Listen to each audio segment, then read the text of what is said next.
Welcome to another edition of the MMA Analysis podcast. We got a special for you a special one for you, folks. Great start by me. Boom. I'm intimidated because we have the host of a real podcast on this week. Okay. Yeah, the legend, the top Haligonian in Canadian MMA or MMA anywhere, I suppose. Host of the Daukaus podcast. Formerly host of Bookie Beatdown, same podcast, paid by different people, I guess, and just all around high level contributor to the planet through his tree planting efforts. Hey, there it is. The Mayo Empire through mayonnaise and stuff, and excellent man. Even though he likes his beer with a side of foot fungus, Paul Shag.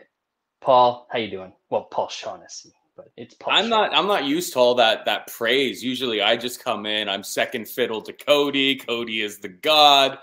I'm kind of just the walking mat, but I really appreciate it. I didn't really understand the foot fungus reference there with the beer. The shoeies. With the foot fungus. My shoes are pretty clean. Not that old boot though. I threw that shit. Somebody said I should have put that up on like eBay and somebody would have bought it. And like I wouldn't want to be held liable for what would happen to them. Should have put it up in the studio on as a placard. I had that boot for like 10 years. It was there was salt stains all over. Like, yeah, I should never have been taking shoeies out of that thing, but I did. I don't do a lot of the YouTube watching, as the folks know, and as I always very poorly promote our own podcast. But some of those episodes where you were describing that boot and doing the shoeies out of it, I had to tune in just to see what kind of debauchery you were getting up to. You know what? The people love shoeies, and there is a certain contingent of people who are like, man, that's disgusting, yada, yada, yada. But like, there's nothing that gets more promotion, that gets like, if we have a clip of a shoey as promotion for the show, you're pretty much just guaranteeing another like 1,000 views. Like, people want to see the shoeies, especially if you can like do a nice little tease for the interwebs to get them to click to see the whole damn thing. It's yeah. I didn't really anticipate this when I told my parents I was going to sports media college. I don't think this is what they had in mind, but you know, we all find our different paths along the way. You're on TV now. I have literally seen you guys on TV years ago. It's a long time. You guys were on Fight Network, right? Yeah, we were on. I used to work for Fight Network, and like I actually got fired from Fight Network. Game Plus is owned by the same people as Fight Network, and now I'm back on the network. We used to work as lowly editors. They had the show for free, and it's funny how the world works. But yeah, the show is always. I mean, yeah, we were on TV, then we're off TV, now we're back on TV. We're the same old people, though. It doesn't really matter. Yeah, you guys have been around the block, and both of you, I chat more with you than I do with Cody, but excellent people that... Yeah, Cody doesn't really spend too much time on the interwebs. He's got his whole horsing game and all of that stuff to tend to. And that kid's up early in the morning, like shoveling shit. So he's a grinder in his own right. Is he actually shoveling shit, or does he have he's like down in the stables? Like, I see pictures. We have like the Dogger Pass Racing family. Shouts to our little group there on Twitter, and yeah, he'll post stuff of like him at like 8 o'clock in the morning, like or 7 o'clock in the morning, like crack of dawn, and he's down in the stables putting in work. Like he's a man of many talents for sure. Beautiful. Well, Cody gets enough praise. He does. We're here for the talent behind the Daukaus podcast, which is you. So we're glad you're here with us. And before we get into this week's card, we'll do a little recap of last week's card. Before we do that, Sean, how you doing? I'm good, man. You've been coming with some heaters on these guest intros. You only get it once, so don't expect to get anything like that if you come on again, Paul. But at least you got to enjoy the fresh one. Can I ask a question? Am I only on the show because there's college basketball on TV? No. Man. Is that why Wes and Lance dropped out? Because I got March Madness on the TV behind here. I don't think Wes wants to watch any college basketball because he had a rough. What was that, last Thursday? When was that? It was a tough day. Very much Thursday. Yeah. For the Sodsman. I wish I could love anything as much as the Sodsman loves Kentucky basketball. Yeah, I guess Francis Ngannou and Habib probably no bucket for me. Kentucky's way above that for Wes. Yeah, it's a way of life, man. It's a way of life, exactly. Yeah. And at least with Khabib and the Hog that those dudes aren't losing to the equivalent of St. Peter's in the MMA sphere. So you're good. Tough go. Very tough go. Very tough go. They'll be back next year with they're always back. More kids from high school that won't attend classes and will just play basketball for a year and then go off to the pros. That is the plus side. That's the plus side of backing a team like that. Like, you're gonna have heartbreak, and then literally the next year you're gonna be a contender again. It's not like some professional sports when you actually have carryover and shit like that, where you can just be a shit team for years. Yeah, it's like I've been a Leafs fan my entire life. We're never winning anything. Even if we're good, we're gonna choke in the playoffs. This is just I'm a Buffalo Bills fan in the NFL. It's just like we're cursed. Things are going to go poorly. There is no other way around it. It's never going to get any better. You just kind of, accept facts as facts. My poor nephew, I bought him a Josh Allen jersey, and the kid was mortified. I was just like, you know what?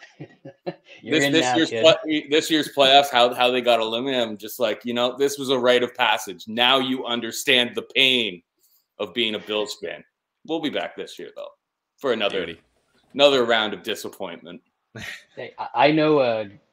I don't even want to say it's a deeper despair than that, but a Detroit Lions fan over here. So we don't even get our hopes up. So it's kind of all right. And then people leave and win Super Bowl. So good for them. Yeah, that's Lions. Man, that's just bad. I don't think I've ever been a fan of a team that bad. Are we cashing these McDavid Hart tickets or what? I'm starting to get a little bit nervous. Yeah, it's open clientele are about to be in shambles if this doesn't come through.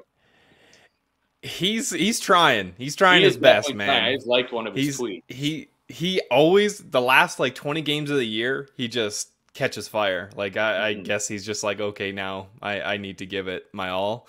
And he's had multi-point nights in 4 of the last 5 games or some shit. So he's giving it his best. Oilers need to win as well, and he needs to get a shit ton of points, and those both are looking all right. So yeah, they're turning the corner right now after it was looking real grim like a month. Real bad. It was real grim. Yeah. But now you got Evander Kane, everyone's favorite player in the NHL. Everybody's favorite piece of fantasy team. Guy is a hit machine, absolute stud. Yeah, you just don't want him on your team for more than 2 years because bad shit starts to happen. There you go.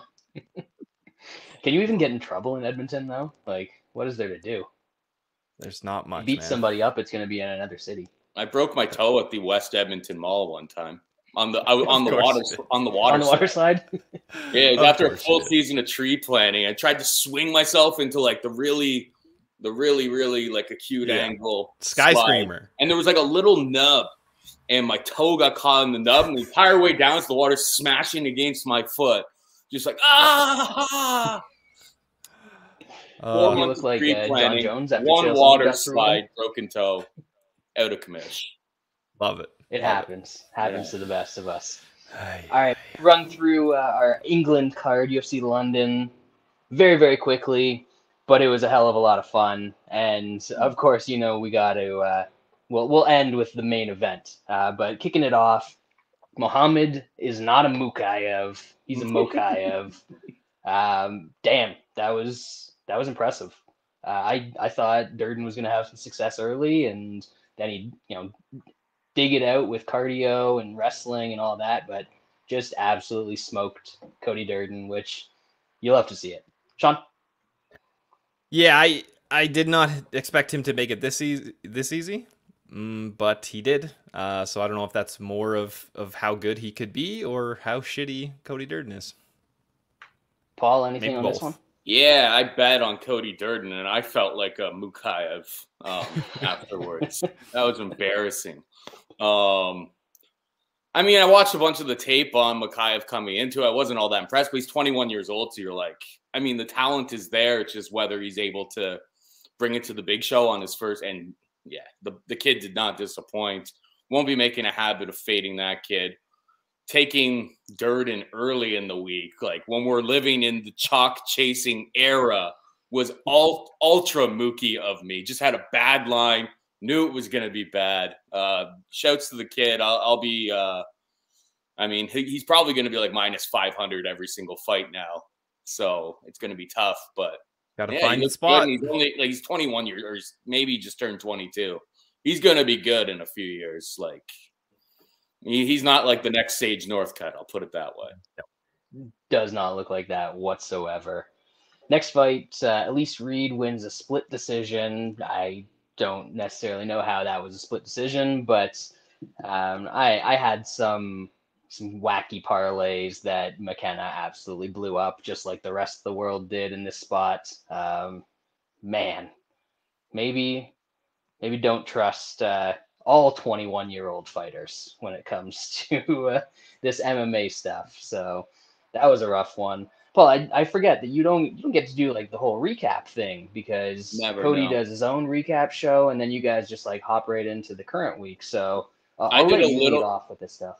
Yeah, I did a little recap at the beginning of this week's show because I got reverse swept last week. So I was like, you know, Cody has like an hour to break these things down. I took like a minute to talk about. Yeah, I mean, betting women's MMA chalk is never a great idea. Betting 22-year-old women's MMA chalk compounds that to pretty idiotic. And then trusting Danny Castillo and the and Team Alpha Fail to implement the proper game plan is like just hang me. Like, it was so bad. Shooting for that takedown at the end of round 2. It was just like, you've already lost this round. There's 10 seconds left. Like, the time to shoot for that takedown was 3 minutes ago. The entire game plan should have been takedown, takedown, takedown, takedown. You're taking on, like, did you watch tape? Did you watch the Jara Eubanks absolutely dominate this girl? Eubanks is strong, she's big, but like that's how you win this fight. If you watch any tape on Elise Reed, it was don't just kickbox because that's all she can really do. The takedowns weren't as easy for McKenna, I don't think, as she thought they were going to be, but the timing of them was just horrible. Learned my lesson, yeah. Women's I think MMA I watched more tape. Is not parlay worthy anymore. No, I think I watched more tape. Or low level. I actually have a parlay on this week. Yeah, of course you do. I didn't learn my lesson. Yeah, a lot of red flags that I had no money on Reed, but in hindsight, there's a decent amount of red flags there. So I guess shame on all of us for not cashing on Reed or trying to anyway. Pretty much. Jack Shore, unanimous decision over Timur Valiev. This was a very good fight. I didn't understand why it was quite as low on the card as it was, but that was kind of a theme here. Shore's striking looked much better than I anticipated, and Valiev's wrestling, which he doesn't necessarily use a ton, looked very good as well. So this was kind of bizarro world to me, but luckily got there in the end. Paul? Yeah, I took a shot on Valiev, and I thought, you know, there's a reason why we haven't seen too many people take down Timur Valiev, because his takedown defense is super, super solid, training with like Saeed Nurmagomedov and some other guys in New York, like Frankie Edgar and all those guys. Like, he's seen all of these looks before. My biggest problem was that I completely underestimated Jack Shore's striking. Kid was legit. He was, you know, one of those spots you haven't seen it on tape, so you take your chances. But yeah, Shore impressed me. If he's got that type of striking, that type of cardio and decent power, yeah, he's someone to watch out for moving forward. Sean? Not much to add. Same kind of thoughts as you, Brad. underestimated Valiev a bit, and then got surprised by short striking. You take those when you can get them. Absolutely. We need the bounces every once in a while. Yeah. Heavyweight division. This was a relatively quick one. I was tempted, but I didn't end up pulling the trigger on Sharif here. And a good thing, because Pavlovich, once he found the chin, looked kind of how he was expected to look. Paul? Yeah, this guy is, he's obviously been taking his vitamins in the last 2 years when we hadn't seen him. Pavlovich is going to be a first-round problem for anybody. And honestly, even at the end of that first round, like, the cardio didn't look bad at all. He's, heavyweights. He's got like another 10 years that he can fight in the UFC, because heavyweights fight until they're 40 pretty much. So somebody to look out for the next like 3 or 4 years. Maybe, I don't know if he's ever going to win a title, but I was pretty impressed from everything that I saw from him. And apparently he can wrestle too. Like, he's with like Eagles MMA. He doesn't like to wrestle. He likes smashing dudes' heads. But if he can stop a takedown on top of that, he's going to be a dangerous guy in the heavyweight division for years to come. Sure. Bit of a weird fight to start, just because they're kind of both counter strikers and they've trained together. But yeah, Sharif is 42 going on 63, and he is just very, very bad. So that was I had a decent sized bet on Pavlovich and worked out. In the MMA is a cruel fucking mistress fight of the night. Mike Grundy comes out. We hear all about his terminally ill father. We see everybody crying at cage side. And then he shoots into a guillotine that Samir Khani switches off to the Anaconda. And whew, that one stings. Sean, I know you made some money. Kind of hard to cheer for that win after all of the narrative in this one. But Amir Khani can do that. He's got those front headlocks. So, man, just rough for Grundy, because hopefully they keep him around for one more. I think he's still a good fighter. Definitely belongs in the UFC. Just kind of like Amir Khani, he's at that point where he ran into a bunch of really tough guys. Paul? Yeah, the only thing that made me feel better about like my losing night at this point when this fight went off is that somebody jacked this line from like minus 215 or so to minus 305 right before the fight started at Bet Online. Like, that's got to be thousand. Like, we're talking like close to six figures. That's 5 figures. Move a line like that amount at Bet Online that late in the week. So it made me feel a little bit better, because I was having a bad night, that somebody was having a worse night than me. Amir Khani is dangerous with the submissions, and Grundy didn't seem to think that was going to be an issue, and it was. Anything here, Sean? It's just a spot where if he's one of those, Amir Khani is one of those guys where he's going to have usually close grappling matches or do better than that. And if you're going to entice that, it's a dangerous guy to be putting your head in there at any time.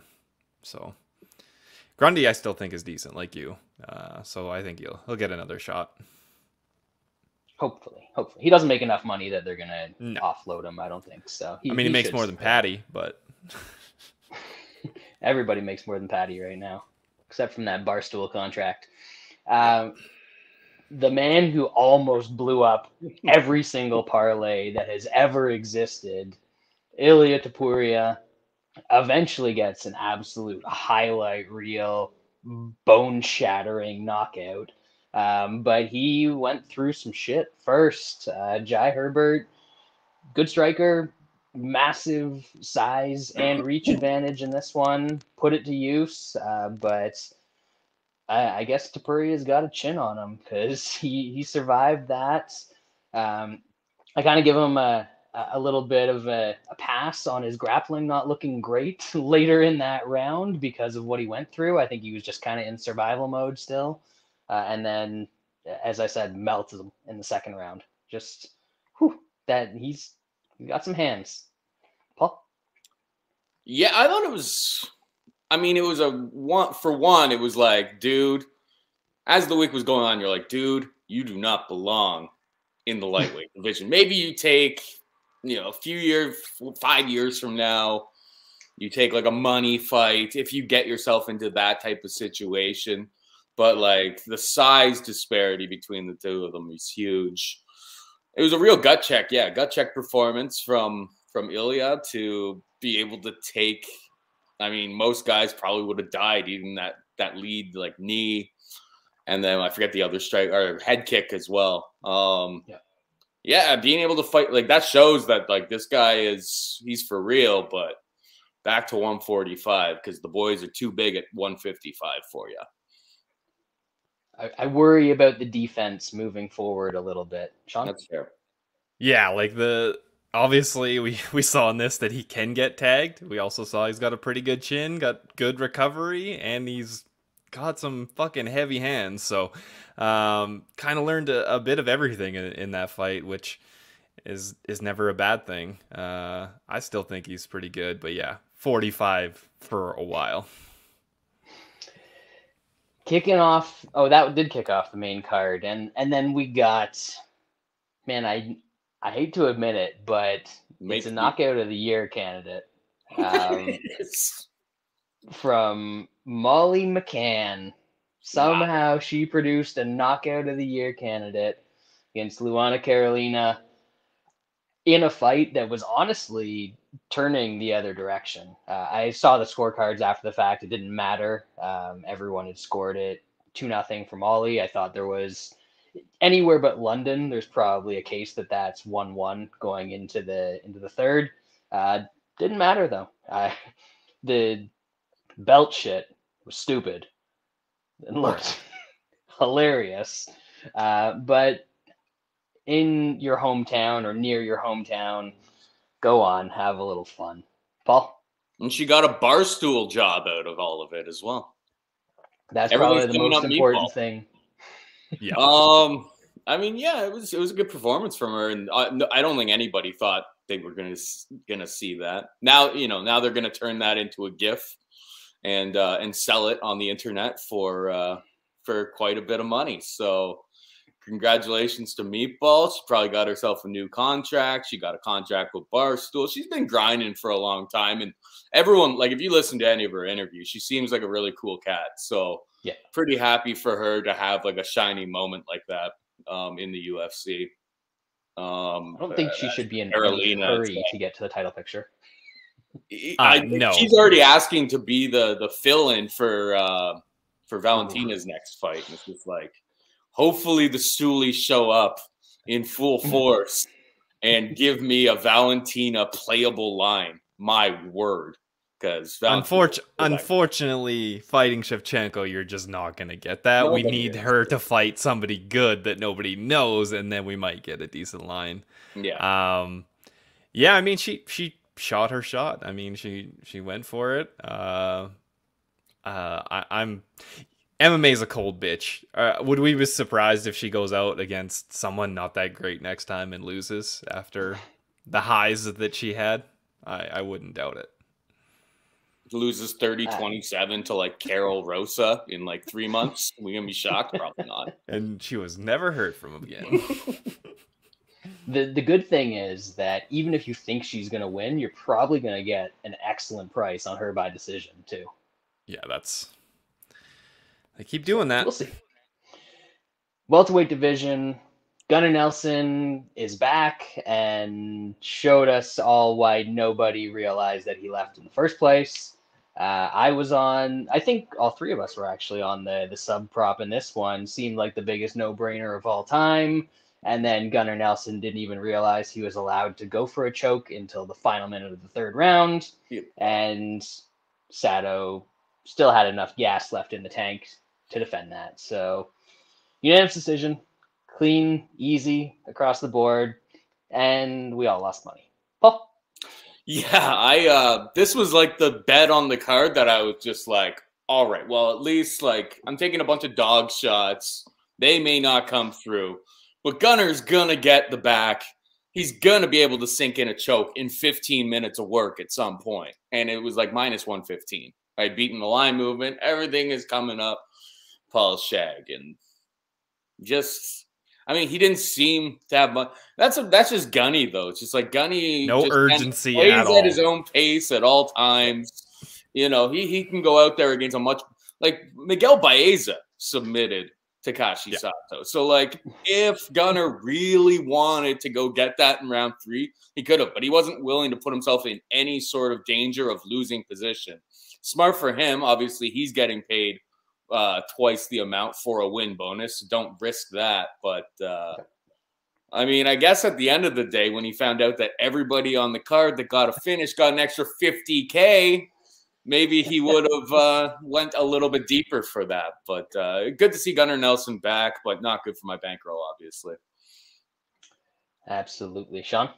Not much more to say than that. Lightweight division.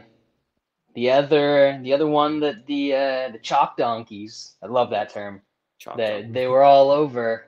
Paddy Pimblett, he had a little bit of trouble early on. I didn't see him being like super hurt by anything that happened in there. He kind of got clipped and just went to his back or shot a shitty takedown. But I think he was just trying to make sure that he wasn't in any further danger. And then once he turned it around, he sliced through Vargas way easier than I thought he was going to. And I mean, he can grapple. You got to give him that. He can grapple a little bit. Paul? Yeah, he can grapple, but Rodrigo Vargas is a bum. I back the bum. Happens. I'm gonna end up losing a bunch of money on Paddy Pimblett until I win. And just hopefully it's worth it in the end. Hopefully the math plays out. Yeah. I wasn't too heavily invested in him. I had Vendramini, but it wasn't like too sizable. And honestly, I bet Vargas at plus 400 and plus 500. So I'm down on Paddy Pimblett, but they keep posting minus 700s. Eventually, someone with a little bit of power, someone who can keep this fight standing is going to absolutely torch this guy. I don't care what anyone says. I don't see, like, I see people drawing like comparisons to like him versus Connor early in their career. It's just like, no, Paddy's not getting to the belts. Like, let's just throw that idea out completely. Yeah. Yeah, like he can grapple, but that takedown defense was pretty suspect. There was very little resistance. So we obviously saw some holes, and we just need to find the right guy to fill those holes. To work on those. Yeah. We're all about filling holes here on the MMA Analysis. Sir. Co-main events, absolute steamrolling by Arnold Allen.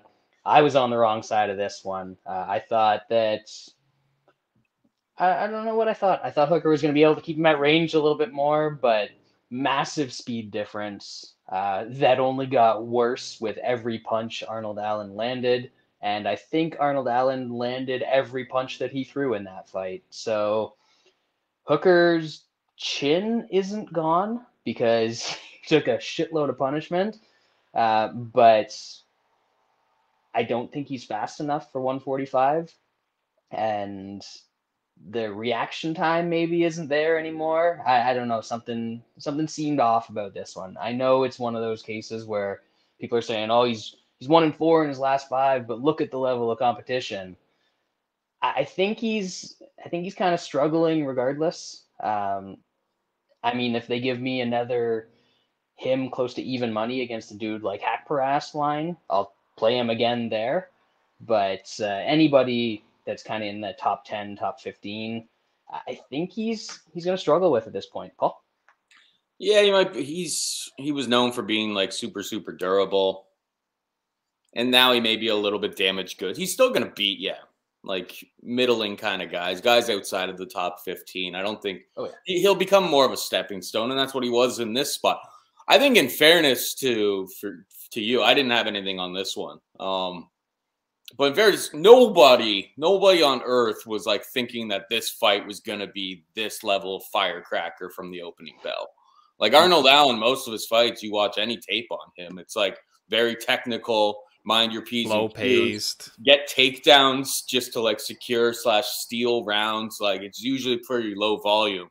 And then they were just shot out of a cannon. What a wild fight. Probably had a lot to do with like being in the live atmosphere. It was pretty nutty in there right after the Paddy Pimblett fight, right, or pretty much right after Molly McCann. Like they were, you know, they were fired up in the O2. And I feel like this fight kind of just like took all that energy and went with it. Sean? Yeah, he got run over. I expected Allen to win kind of a decision if and just kind of a slower paced where he's just a little bit better, can get some takedowns, and like you said, he hit him, I swear, with every single strike he threw. And he's got some pretty decent power when he does connect, as we've seen in the past. So maybe this will be the springboard. I think we've kind of all thought he was decent, and we always just needed him to put it together. I mean, obviously he's on a win streak, but just for exciting purposes and just being dominant, maybe this is the one, because he's got some skills. Definitely. I think everybody kind of hopped back or pumped the brakes on the Allen hype train after the last couple performances, especially that Yusuf one where, you know, he was losing aside from the big shots, and Yep. This got everybody back on board, I think. Have to think. For some reason, this card had two co-main events. So the other co-main event, Tom Aspinall just absolutely ran through Alexander Volkov. I knew he had some grappling, but I thought he was like, oh, he's got a little bit of grappling for a heavyweight. Yep. I think this dude can actually grapple. He subbed Arlovsky in his last fight, or not his last fight, 3 fights ago now, which not an easy thing to do. Arlovsky doesn't get subbed by a lot of guys, and man, just blew through Volkov in this one. I'm impressed. Paul? Looks like the real deal. And his dad apparently in the UK is like BJJ royalty. So like he's been training this for a long time. Like it's like one of the most popular gyms in the UK. Is his dad runs it. So I wasn't really a believer until we really saw it now too. And the guy can grapple, the guy can strike. The only question that we have, and it's no real fault to him, is will the cardio check out over, say, 3 rounds? In heavyweight, it's like there's not many. If you're able to take people down, you're able to submit them, or at least take them down. Like you don't really need 5-round cardio because 90% of them, Francis Ngannou can't fight at a high pace for 5 rounds. He can win a fight, but yeah, does he have like at least 3-round cardio and then hold on for dear life? Because it's, you know, if he's not able to take some of these guys out, like it could get dicey down the stretch. But either way, this guy looks like a prospect to watch out for in heavyweight division. Yeah, heavyweight's exciting again. A lot of young up and comers. It was kind of looking dodgy for a little bit, and we got Frankie Murder at the top. We got Aspinall. We got Pavlovich coming up through the ranks. It's a good time in the heavyweight division. Sean, thoughts on the second co? Yeah, I flip-flopped on that fight. I just, for some reason, had a bad feeling about Volkov, and then I kind of, later on in the week, I got convinced that, you know, he could, you know, weather the storm and take over late and maybe get some late finishes. But, yeah, Aspinall, he showed out in that one. And at heavyweight, like, he has good grappling and he's athletic, so he'll probably be able to take a bunch of heavyweights down. Like it's not like heavyweights full of a bunch of grapplers. There's like Curtis Blaydes and Stipe kinda. That's about it for grapplers. I mean, other than Frankie Murder now, NCAA Frankie Murder. Well, that's the only problem. One of the few guys in the division that he probably can't outstrike. He probably also can't take down. But yeah, we'll see. We'll see. And he probably and finally Blaydes, I think. I could definitely see that. I think he can stuff Blaydes takedowns, and especially, you know, we'll get into Blaydes a little bit more later in the show, but the more hesitant looking version of Blaydes and a little bit less decisive, that would not go well for him against Aspinall. Yeah. Finally, main event. I mean, Paul, I need to tell you, you need to need to stop letting Cody bully you into not making these bets. I know. Because you talked through it, you knew what was going to happen, and the fucking Bear Jew did it. Of course he did. He made it interesting. This man would be a tremendous pro wrestler because he knows how to get the crowd invested. He knows how to take a couple shots, make his opponent look good, and then just snatch the finish out of nowhere. Classic Bear Jew stuff. Made me all the money that I made on this card, pretty much. It was wonderful. I love it. Paul, That was Jew, the play. triumphant. I got bullied. Yeah, I got bullied out of making the play. There were people who even they were like, thanks, man, for breaking down the fight like that. I made a bunch of money on Bear Jew sub plus 450. I'm like, I wish I had listened to myself. But yeah, like watching tape on Krylov, I was like, he tries to take down all of these guys, literally from like the opening bell. I'm like, and I wrote on Twitter as you were mentioning, I'm like, he's not going to show up and be that dumb in this spot, right? And Krylov was indeed that dumb. Like it was exactly kind of, I mean, it was a weird scramble how they ended up on the ground. But as soon as he got in the guard, I was just like, even when he's landing these strikes, I'm like, you are putting yourself in harm's way. This is how you lose this fight. Sometimes I wonder, I'm like, who is building these game plans for these fighters? Danny Castillo. That was a Danny Castillo special. Like that was it was so predictably bad. And like, I mean, in fairness, like it wasn't looking very good for Bear Jew there. Like you were shaking a little bit. You were thinking that finish for Krylov may come together. I mean, he took a quick nap and woke up right away, nice and refreshed and ready to triangle somebody. So, I mean, I wasn't too worried. I guess he was a little sleepy.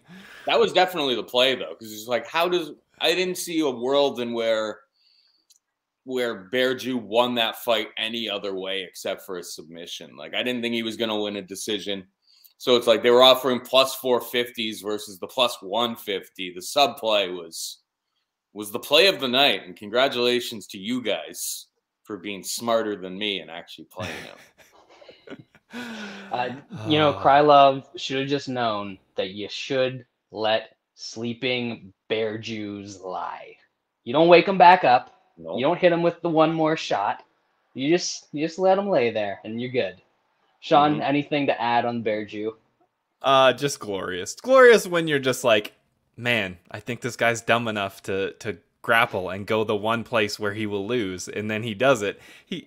It was a roller coaster on the way there, but he put himself in that danger and he got burnt. You just don't do that. That's the one spot. That's the one thing Bear Jew has, and you just go there. So Bear Jew Glover next, right? After Glover dispatches Yuri. I mean, Bear Jew's beat like every main eventer that has happened in the UFC in 2022. I mean, that's sorry. Go ahead.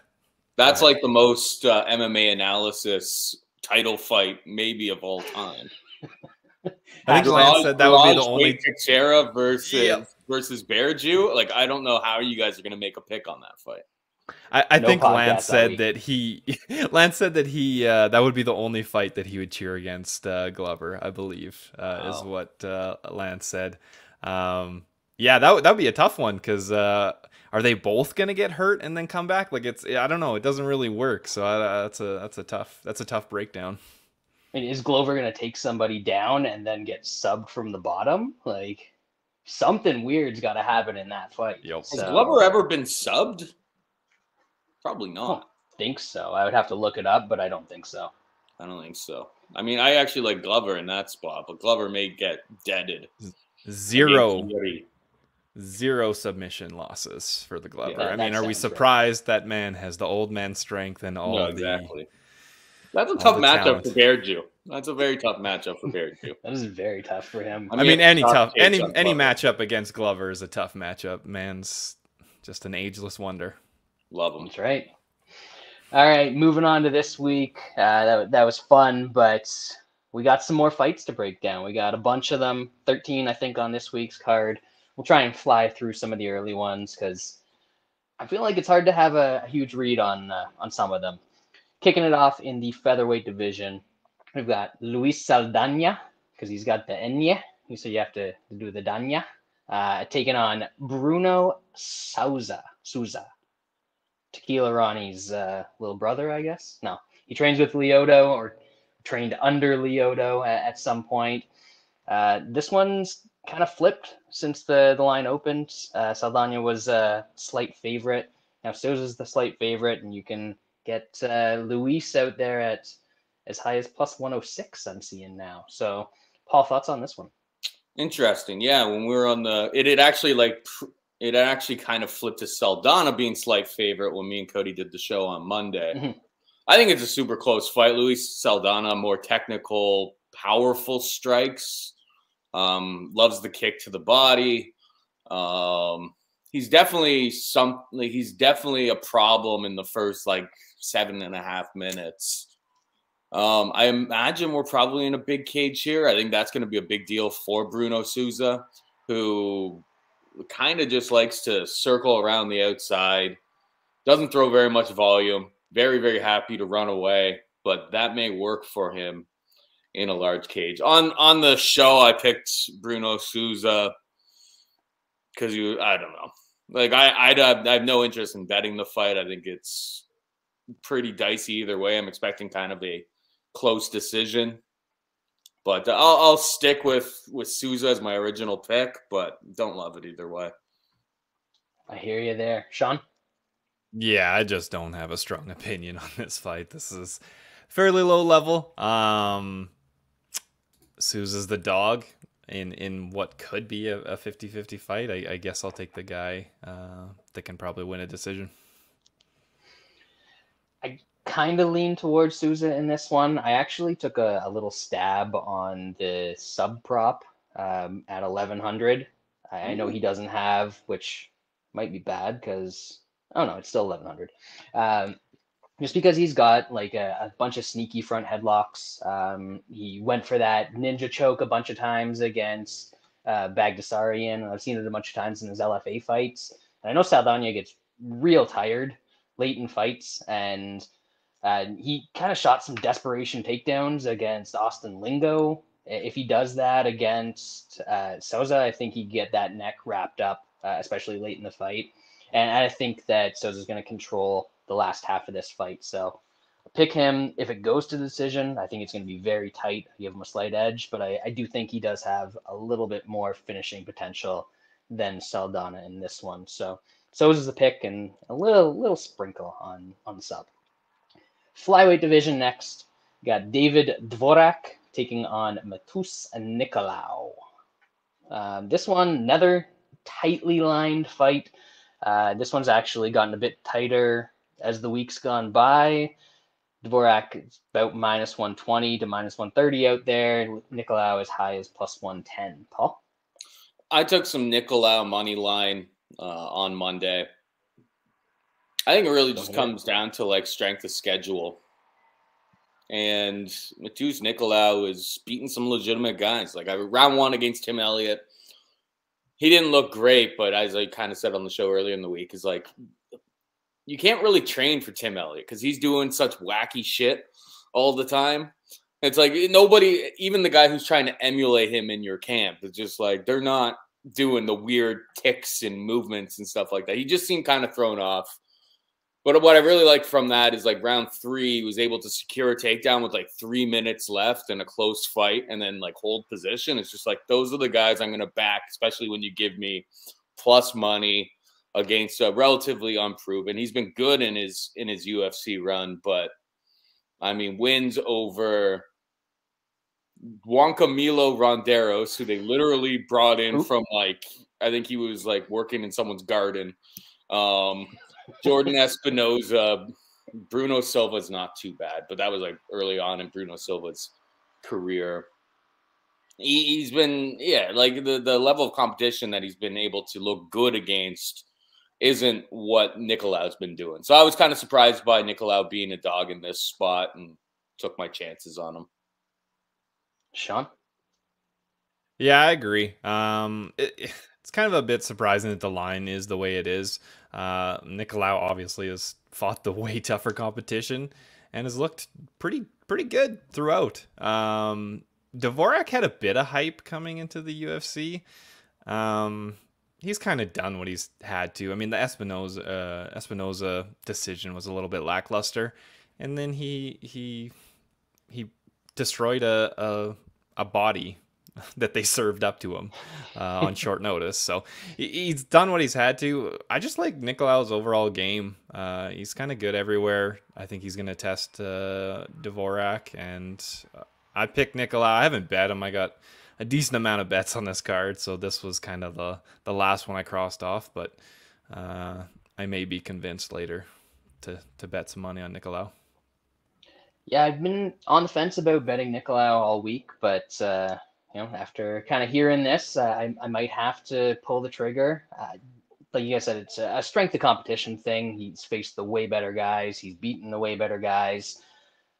The fact that he's got a couple TKO losses on his record, that one to Dustin Cruz and then one way back, Pedro Nobre, maybe. That's kind of scary because Dvořák does have a little bit of power. He can get that up there and land some stuff, but I just think Nicolau has more tools.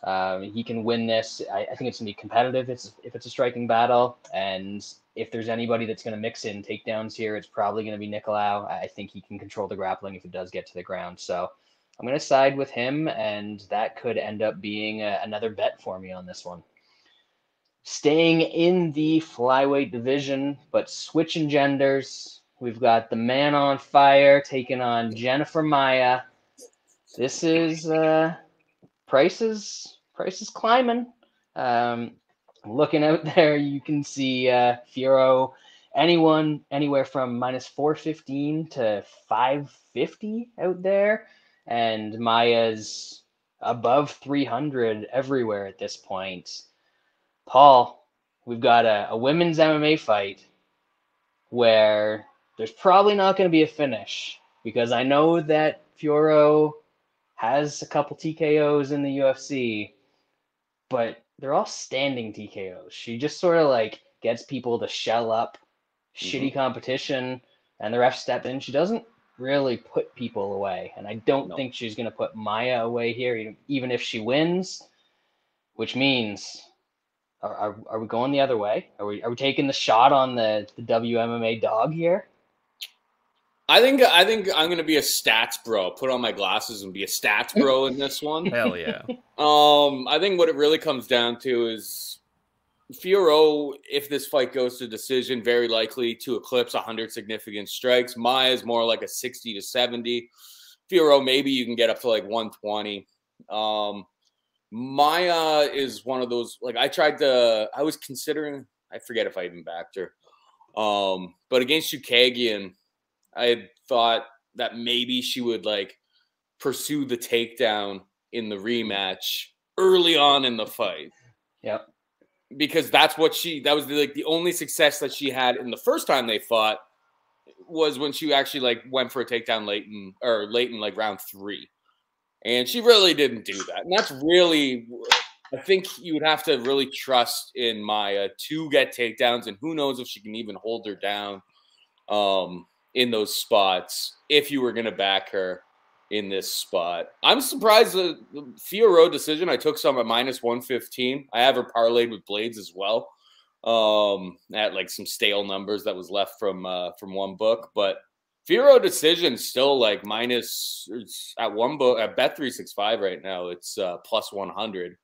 I think we have 15 minutes of women's MMA. Jennifer Maia hasn't been finished since Sheila Gaff in like 2013. She's pretty durable. I think Fiorot's last fight is basically just a carbon copy of what we're going to see in this affair, where we've got a Brazilian shoot-to-box kickboxer who is not going to land nearly as many strikes, is durable, is going to eat these shots, walk forward, maybe not do the Bobby Green finger wag anytime she gets hit, But I think it's going to be a game of numbers. Fiorot wins by decision just from landing 30% more strikes every single round. Unfortunately, I can very much see that. Sean? Yeah, I think if you like Fiorot in this spot, you gotta sprinkle on that decision line. That's just, she's getting way too much credit for that power. She can hit. She's got decent striking. She's got good striking, but the power is obviously overrated. So, and Jennifer Maia has shown that she's pretty damn tough. So, I'm not playing it. I think this is one that the favorite is gonna cash. She is better. It's a bit of a high number though for women's MMA. I thought that about Corey McKenna. Thought that about who was the favorite the week before that didn't cash. I mean, there's always one of these in the women's MMA fights where everyone thinks this is how it's going to go. It's so easy. But man, like we just talked about Nicolau and Dvořák and the level of competition. Yeah, Maia hasn't beaten a ton of high-level competition, but she's been in there with high-level competition. And I know that people think Fiorot might be that. I'm not entirely sold yet. Maybe it's just because I don't really care that much to get invested. But I'm just going to take the blind shot on Maia by decision at plus 550. I've got a round robin that has a bunch of fun little props in it this week. So we'll get to those, but I'm going to take a shot on Maia, pick her in Toutmaster, see how it goes. Probably lose some money. Get it. Moving on up to 185, we have the juiced line of the week. This one's incredible. If you got it, I want to say before Tuesday, you probably got a great line. I know that Bet365 they're rare with offering some cash out value on the MMA bets. But yeah, exactly. I got some on this one. So he's now a minus 1,000 favorite in some spots over Dennis Talula. I don't know how to pronounce that name. It's a weird name. But anyway,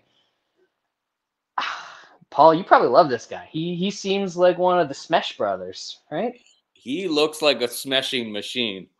10-1 though, it's like, I mean, if you go back and you watch him versus Paul Harris, it's like any half decent ref stops that situation completely, probably deducts a point because he's flat out just holding the fence as Paul Harris is trying to grab his leg. Like it's in Russia. There's some Russian funny business going on.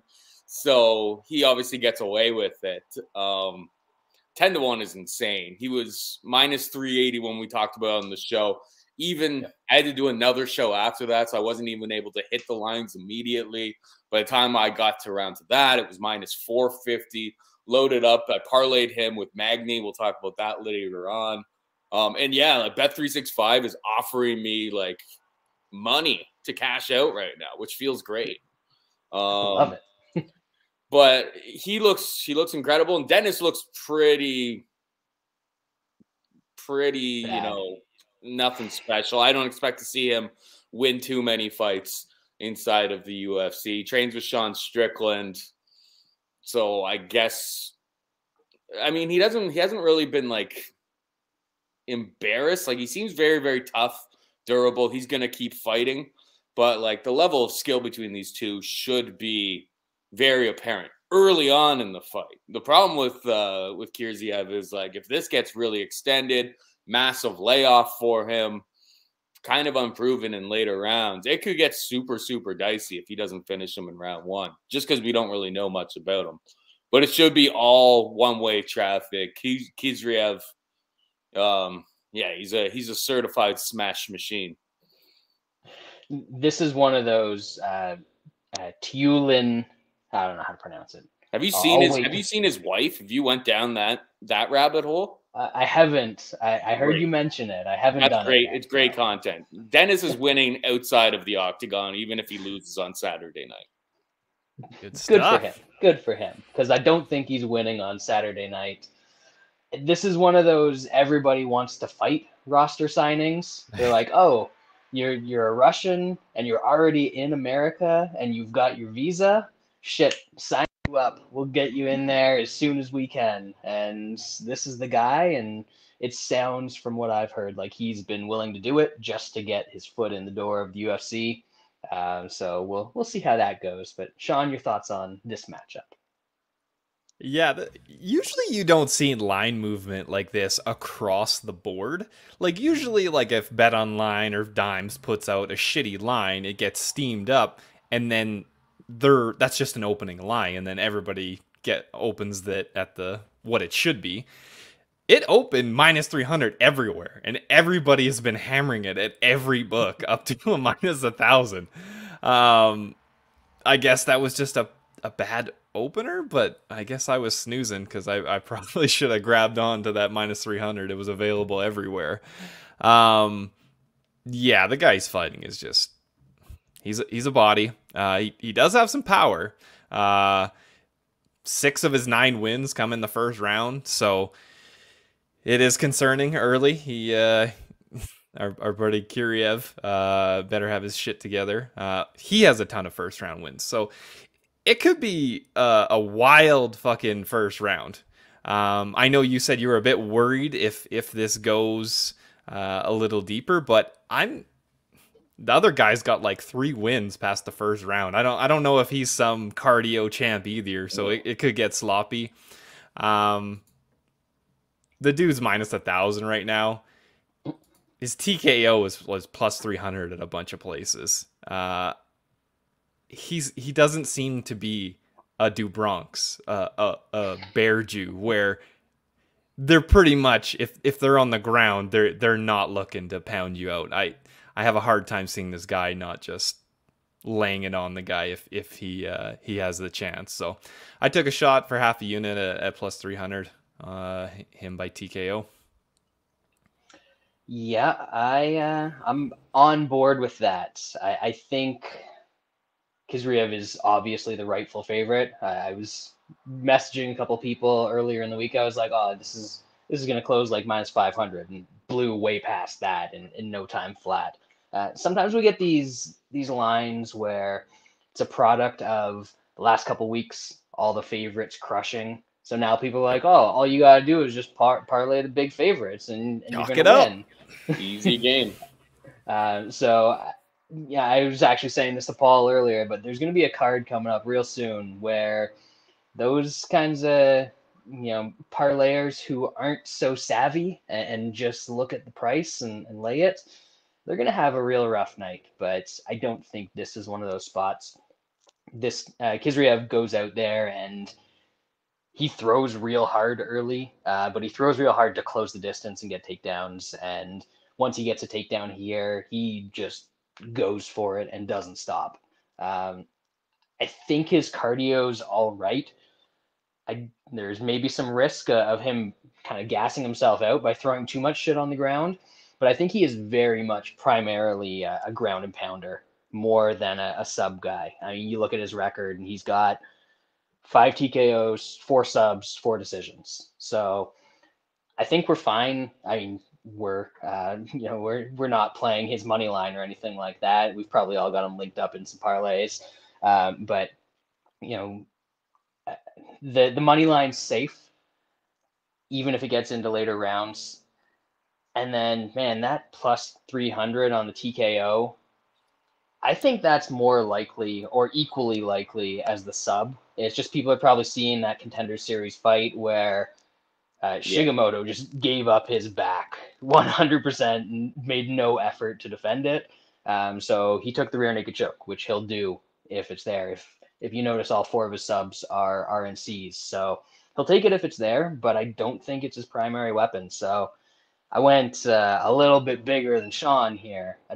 A unit on the TKO at plus 300, and we'll see how it goes. And that is going to be the consensus bet of the week. I managed to talk Sean into some weird shit. Lance is going to have a hissy fit. Wes is going to ask who the hell Khizriev is. And Sean and I are going to make some money on this one. So that's going to be beautiful. I may have to join you guys. I'm looking for what's my best offering out there right now. I think the 300 was dimes. Yeah, I can't play there anymore. I think there's like a 275 in a couple places. We had a good NBA Sims at the beginning of the pandemic. I had a really good run on NBA Sims there, and 5 dimes doesn't want my business anymore. Sad. That's just rude. That's just Tony just would never. The game is. Tony would never. Tony would never. Still around. Yeah, I think you can find some. I'm on to one. You'll be good. Yeah. A couple places have been real slow to pull out props on that one, and I think the line movement is probably the reason. Because they're terrified of what's been happening to that line. For sure. Exactly. They're like, who is this guy, and why is everyone pounding it? But he does look impressive. I'll give him that for sure. I didn't even shit on him as a boring Russian because he's not even boring. Well, because all he does is finish fights, so it's hard. If this goes to decision and you lose this TKO bet, I'm expecting you going down in boring Russian category. Yeah, he'll have his own chapter in the boring Russian handbook if he loses me. Well, if he loses me this bet because of a sub, that's fine. If he goes to decision, dead to me. You're on the list. Absolutely dead. On the list.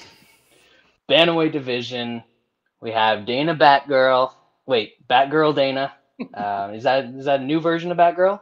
I don't know. Taking on Chris Gutierrez, and I've heard some people with some thoughts on this one. It's kind of an interesting fight. Paul, what are yours?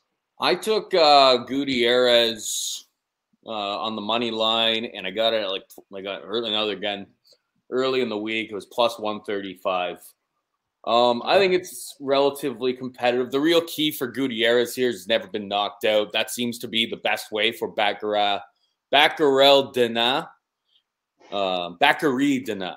I mean, yes, there's an L there, but we at a certain point we got to start being like Don Cherry and just like completely blowing these pronunciations. Just butcher it. Who cares? Because it's getting difficult in MMA. Every single card, it's just like I don't know what order names are going in anymore. But that's besides the point. But yeah, Gutierrez never been knocked out, and the real key is like watching the Bakara Denis fight Dana. I'm just gonna call him Dana. Dana's fight against Guido Canetti. Is he ate like 2 leg kicks and those kind of stumbled him early on. And like all Gutierrez wants to do is dance around the outside and throw leg kicks. Don't get knocked out. This guy does have power in his hands. Stay on the outside, big cage, dance around, let him, whiff on those shots and just kick him in the legs. You may lose round 1,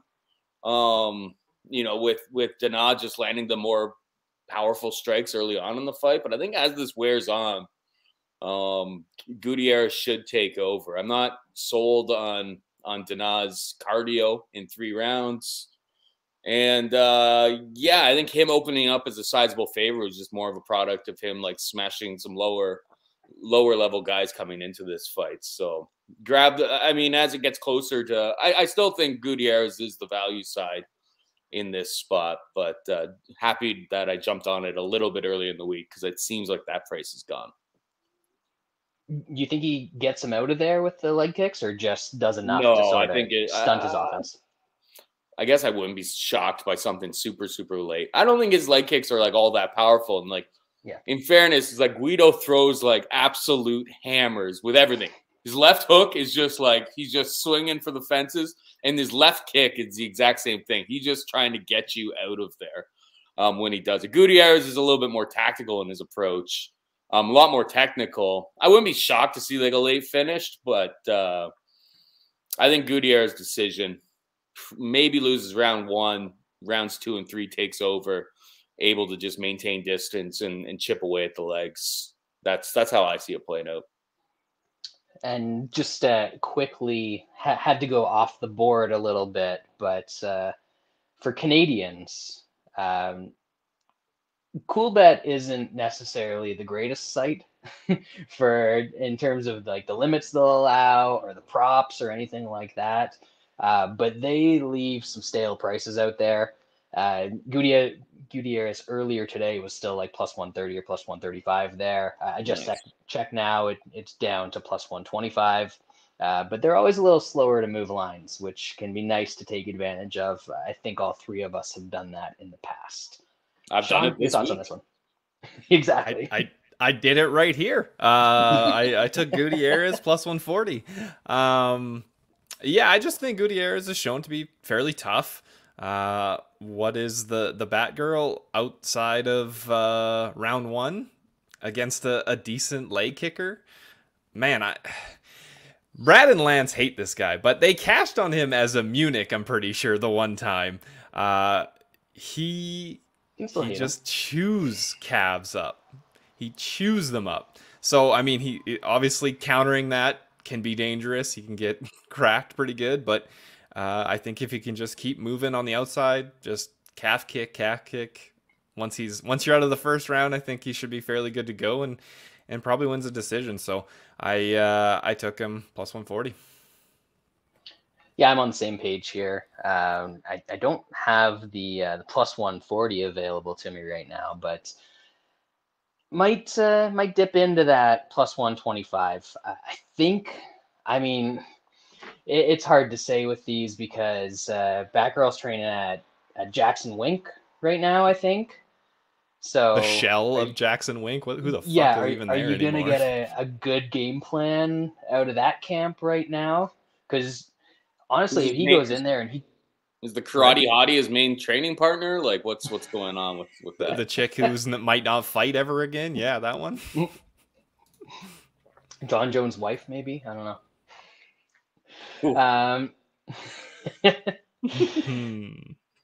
Like if you're coaching him, you tell him, get in there and crowd this guy, take away the leg kicks, take away the calf kicks, the loathsome calf kick, which has ruined the sport of MMA, which is a completely wonderful and wholesome sport before people invented the calf kick.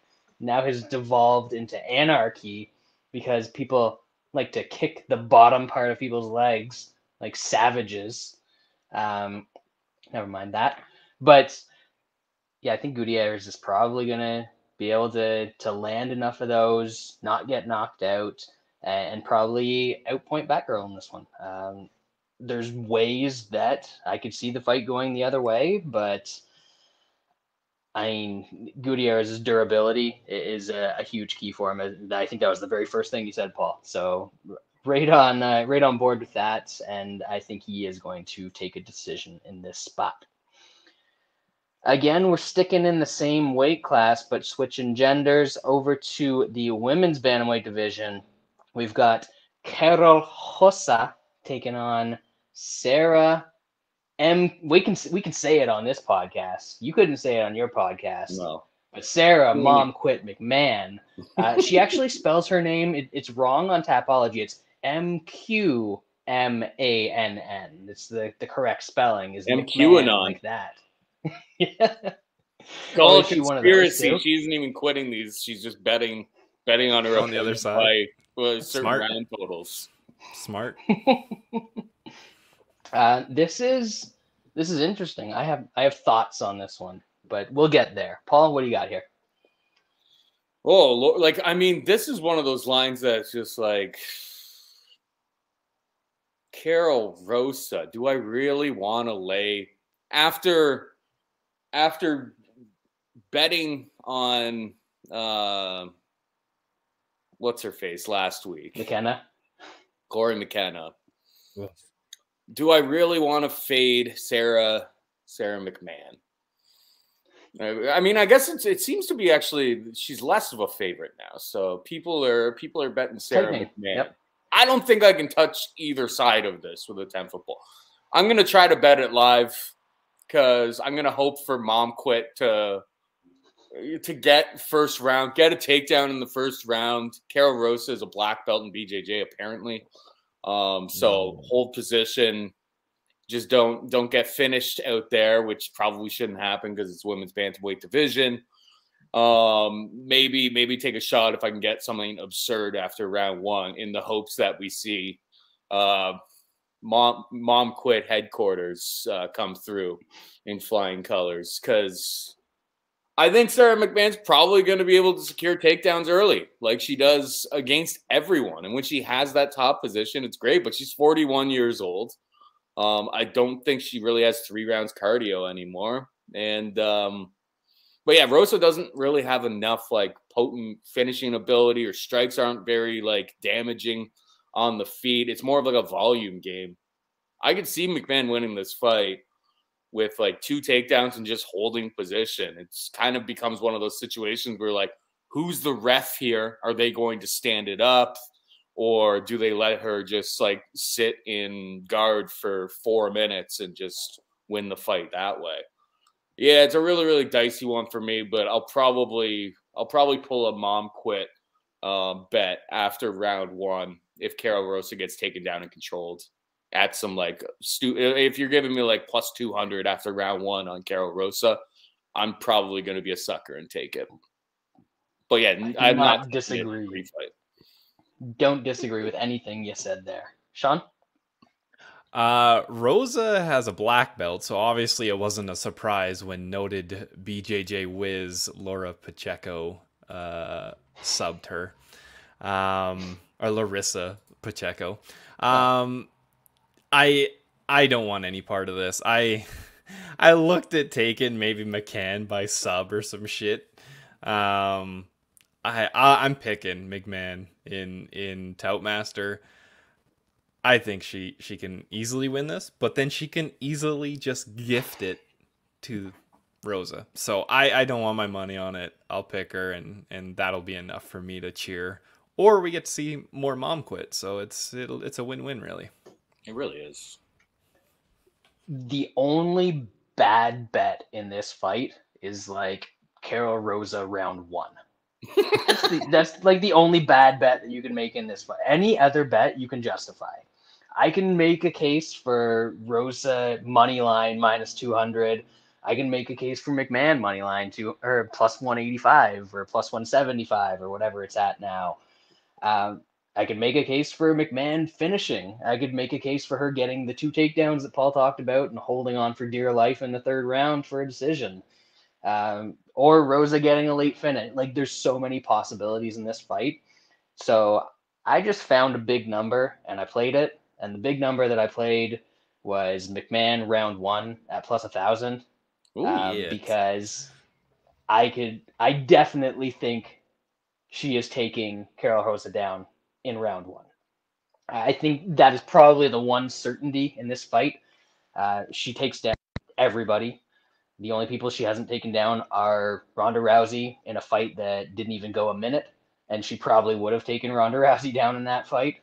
And Amanda Nunes, because she got rocked and choked out before she could ever shoot a takedown in that one, I think. So that was in Nashville. We were live for that one. Some of us were live for that one.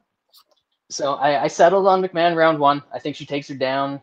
And this is officially 100% what's going to happen. Takedown, arm triangle, 1st round, boom, get it done. But all of the stuff that you guys said is also valid if what I said definitely is going to happen for some reason doesn't happen. And by that, I mean there's collusion from Mom Quit, and she bet against herself once again. So I can't be wrong in this spot, which is a wonderful place to be. Next up, welterweight division. Neil Magny, good old Magny Medov, taking on Max Payne Griffin, one of the rare fighters that I use as actual nickname because it's an awesome nickname. So this is the line's creeping up here. Magny's up to like minus 250 in most places.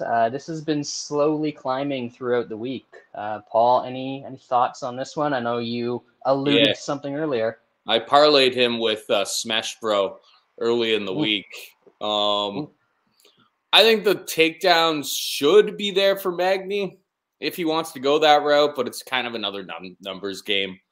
His arms are so long. He's very, very smart in there. As long as you're not like physically domineering and can just like take him down, control him. Like Neil Magny's a guy that I've always liked backing because I don't. Well, usually we get better prices than this, in fairness. But like, he's besides the Chiesa fight, like he's pretty smart out there. He's always fighting. I mean, he's not like the most talented guy, but yeah, he doesn't make any like stupid decisions typically when he's in there. I think he probably wins the striking game at range. If he's able to take down Max Griffin, even better. He's going to fight for my money. He's going to fight smart. He's not going to make me feel like a complete moron. So, yeah, I like Magny to get the job done here. But as it gets, I mean, the price is getting pretty inflated. I see like minus 300 at some spots now. Like, a lot of the meat has been stripped off of the bone, I would say at this point. Like, I don't. Like, can you really look at this fight and be like, Magny wins 75%? Like, they fight 4 times. Magny's winning 3 of them, 100%. It's. Can you look at any fight and say that? No, exactly, right? They only fight once, Paul. They only fight once. So all that matters is what happens on Saturday. Is Magny winning, almost like just under 8 times, like 7, 8 times? Like, cool. I'm sure Max Griffin wins some of the times out there, but Magny's the pick. Is he a great value at this point? Probably not. A lot of the meat's been taken off the bone. It's only minus 300 in one spot, but it's creeping up there. It'll be minus 300 on Saturday for sure. We got to get those parlays in. Sean? Do you think Cody affected the nature of the marketplace this week? Betting this early in the week. Like he posted his parlays on Tuesday morning. And, I think a little bit. And usually he posts them on Saturday, so it's like it feels I wonder like he's sitting on the beach in Cuba. Crowd, I feel like that may have happened. He's sitting on the beach in Cuba. He's looking at his phone, looking at the lines, being like, "You suckers." Yeah. Sean, thoughts on this one? Yeah, I like Magny in this fight. Like Paul said, if you're not manhandling him like Chiesa did, he's usually in these fights and doing well. He's got a pretty good offensive wrestling game. When he doesn't get takedowns, like he still has fairly good volume on the feet. I know his like strikes per minute aren't great. That has a lot to do with him taking guys down and not really landing that much ground and pound. Because when fights are on the feet, he usually throws. Didn't throw as much as I wanted him to against Jeff Neal last time out, but usually he's using that reach like very few fighters do when they actually have a good reach advantage. So I expect him to have success wherever this goes. If he can get Griffin down, I think he does well. I think he can, for the most part, stuff Griffin's takedowns if he tries to be offensive. And then on the feet, I think he can just jab him to death like he usually does and use his much better cardio to win a 3-round decision. So I put him in a 1.5 parlay, and then I also took him by decision at plus 100 for a unit because Griffin is a tough guy. Magny doesn't really finish guys, so that number seemed cheap at the time compared to the money line. Yeah, I was just scrolling back through Magny's old odds, and this one really is the outlier. The only other time he was a favorite around this size was against Robbie Lawler, and Robbie Lawler was done at that point, so it was kind of safe to bet Magny in that spot. But every other time he's been like a slight dog or just about even money. So this feels a little weird. For some reason, the Jeff Neal line isn't showing up in the best fight odds archive, so I don't see what that is at hand. But I like Magny here as well. I think if this starts to creep up, I know that Bet365 was hanging a Griffin 240 out there still, even just as we were recording, and decision was like plus 500. I think this fight's going to decision either way. I think it depends if it's going to be more striking or grappling based. If it's more striking, it's going to be very, very close. If it's grappling, it's going to be Magny. Even if he's not getting the takedowns, he's one of those guys that can really control the clinch. And I think he can do that against Griffin. I don't think there's a lot of urgency that we usually see from Max Griffin in fights in general. So Magny decision, don't hate that even money decision prop. But I probably going to stay away from this one at the price at this point. Magny closed plus 160 to Jeff Neal. Thank you. You guys tried to talk me into betting Jeff Neal on that one, I think. Yeah, or made fun of me for betting Magny. Either way. No, that was a Magny Medov right there. That was a smart play. Magny Medov, my hero. Kicking off the main card, lightweight division, we have Mark H. Diakiese, because it's the month of March. I don't know if you're gonna bet against him in this one. It's gonna be a tough spot. During Lent and everything. Is it still Lent? Lent's until Easter, right? You betcha. Until Easter. Yep. Yeah, I don't understand your Christian stuff. Us Jews just do a week. Like we walked for 40 years. We're just taking a week for our. We did enough. The ancestors did enough for us. But he's taken on everybody's favorite man from the holidays, Slava Cold Soup, the Borscht man himself. This is fun. I think this fight could be kind of fireworks just because of what Slava brings to the table, and it's going to be interesting to see if Diakiese can handle it. Paul? Yeah, this one's an interesting fight. I was initially kind of leaning towards a play on Diakiese, and then I rewatched him versus Rafael Alves, and I was a little bit less inclined to go about doing that. I used to struggle with like a lot of these Dana White Contender Series guys. I know they did have his first fight in the UFC against Dakota Bush, but really that was basically just an extension of Dana White Contender Series as far as I'm concerned. He hasn't fought a real UFC fighter yet. He looks like a finisher. He looks dangerous. This is a big step up in competition. Diakiese's the dog. It's a fight that I was considering earlier in the week. Kind of lost that number. I don't think I'm going to get there, but Diakiese always shows up in really good shape, so I don't really know what I'm waiting for. I'm leaning towards the dog, though. I think he's fought the better level of competition. That was a bad time out against Rafael Alves, but at least he was like relatively competitive against Rafael Khizriev. If this takes place on the feet the entire time, as I think most people expect it to, it could be a lot closer than it could be kind of like a 50-50 fight. So if I was forced to bet it, I'd probably take Bone Crusher, but it's a pass for me. Sean?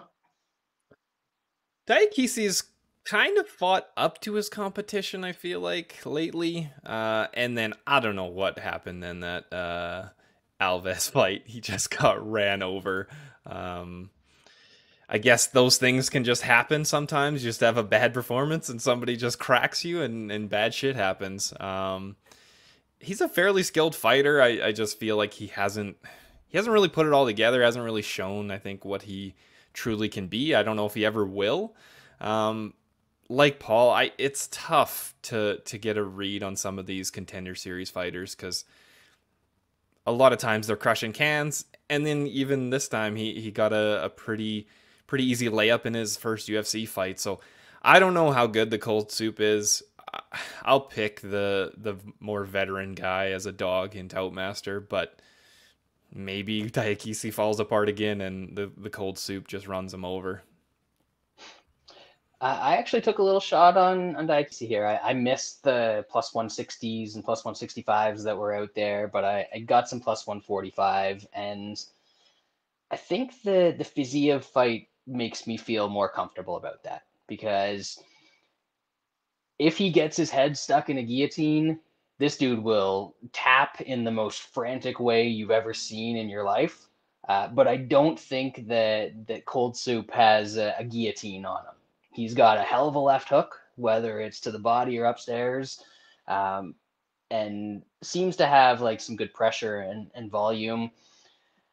I'm not sure how well that's going to play against Diakiese, though, because Diakiese's got, I think, the better kicking game in this spot. I think if it turns into just like a range striking contest, that it's going to be competitive, like Fiziev fight was competitive. Don't really know what the cardio's like out of Slava. And Diakiese's always shown pretty good cardio.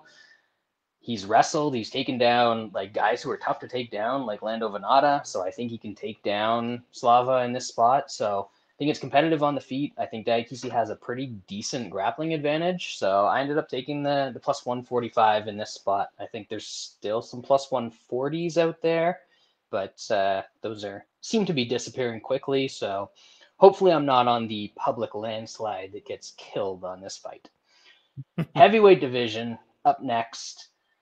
This is a fun one. It's just a fun one. There's no important repercussions of this fight, but we got Alexei Oleynik and his 700 career fights against the Horse Lord Ilir Latifi, and the boa against the horse dude. I mean, what's gonna win, Paul? Yeah, this one felt like a personal attack from the UFC matchmakers on me because I love both of these guys. Right. And like Alexei, it's been hard watching the last few fights. But you know what? Against Spivak, it wasn't all that painful. Like, he's an old man. He probably shouldn't be in there anymore. But against Spivak, it was a respectable loss. Latifi's really tough to back, particularly at like minus 200, which is where it's moved at this point. It's really tough to back him because if he's not getting takedowns and just holding position, that's really all you can really ask from him because he doesn't really land all that much ground and pound. When he's standing, he's throwing probably the least amount of strikes of anybody in UFC history. Like 10 significant strikes over the course of 15 minutes against Derek Lewis is like hilarious. Now, most of the time, it was his game plan of take him down and lay him prey. Like, he doesn't have a neck, so it's going to be tough for Alexei to do any sort of submissions, pull off any sort of submissions. But minus 200, it's just like I'm not getting there. I'm going to enjoy this fight from the fact that I love both of these dudes. And I think it's great matchmaking because like Latifi isn't exactly a potent finisher most of the time. He hasn't finished anybody since Sean O'Connell in like light heavyweight, which is still probably a division more than Latifi should be fighting at. And that was years ago. And that Sean O'Connell's like the broadcaster for PFL. Like, yeah, he's beating up on broadcasters. He hasn't finished anybody in a long time. I think it's good matchmaking for Alexei because it's fair. He's not going to get absolutely washed by some top heavyweight. Like, if they put him in there with like Tom Aspinall, it would be painful. They put him in there against like Pavlovich, like, my God, like bury his body. This is a good little test, but I'm kind of expecting a really boring, drawn out. Latifi lands takedowns. Alexei is happy to just fight off of his back, throw up the odd submission, but Latifi doesn't have a neck. So we go to the scorecards, and it's like 29-28 Latifi. I don't think I could bet it, though, at minus 200 because the guy just doesn't throw strikes. That's fair. Sean? I know Alexei is 44 going on 73 in fight years. But this is a matchup where Latifi is going to try to go where Oleynik has the best chance to win. He's trying to lay on him. He's going to try to grapple him. And I understand Latifi does not have a neck. He's never been subbed.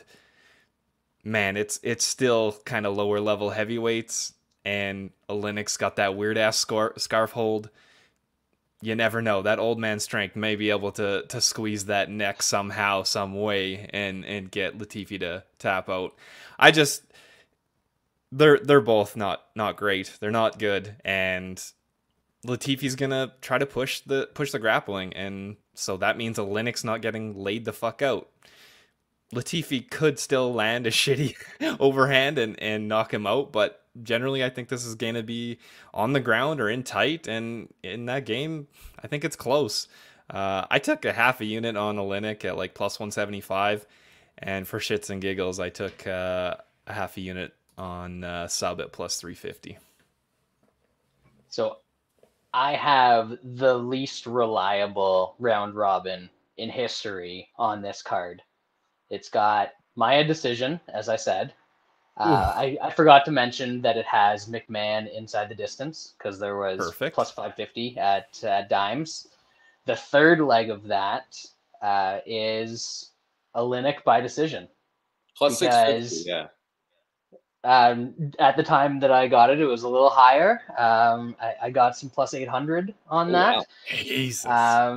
So, I mean, we know that Latifi's not going to throw strikes. He doesn't throw strikes.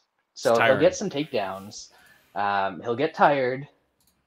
Honestly, it's probably not going to happen because we're in Ohio and they probably value wrestling more than a guy being active from the bottom. But I could see Oleynik winning a round from the bottom in this one. I could see if they stay on the feet, Latifi's not going to throw anything, and Oleynik will win the striking. I honestly believe that if it doesn't result in him getting knocked out, he's going to win in the striking in this fight. So Oleynik by decision, plus 800 is the third leg of the round robin. I don't have any other bets on this fight because it's crazy, and Latifi's probably going to win by laying on him, but man, that price was just a little too much for me to pass up. So that's the only thing I've got there. And then we're going to move on and we'll get to the last leg of the round robin in a couple fights. It is not in this next fight where Askarov is taking on Kara-France. Good one in the flyweight division. Important for the title picture. Oh, wait, no, it's not, because Figgy and Moreno are just going to fight each other 17 more times in a row, and nobody else is ever going to get a title shot. But it's a good fight nonetheless. Paul? I don't think anybody, yeah. I'd be happy to see Figgy and Moreno fight best of 7 at this rate, to be perfectly honest. Like, those guys are just magic together. I think my only problem with it is that it's in a row. Like 4 in a row is a lot. I want to see somebody against somebody else, right? It's a pretty thin division in general, though. Like Askarov is a minus 400 favorite here. I don't think really anywhere on earth, maybe outside of Kazuvurut, Russia. I don't think he's really putting any asses in seats. So, no. Kara-France is a guy that I've kind of faded a bunch, and he's like, I faded him against Bontarine. I think I bet Cody Garbrandt too. That was dumb, thinking of Garbrandt coming down to 125 and that the chin. Oh, maybe it's because the guys down there just hit too hard. If he goes down to 125, he'll be okay. No.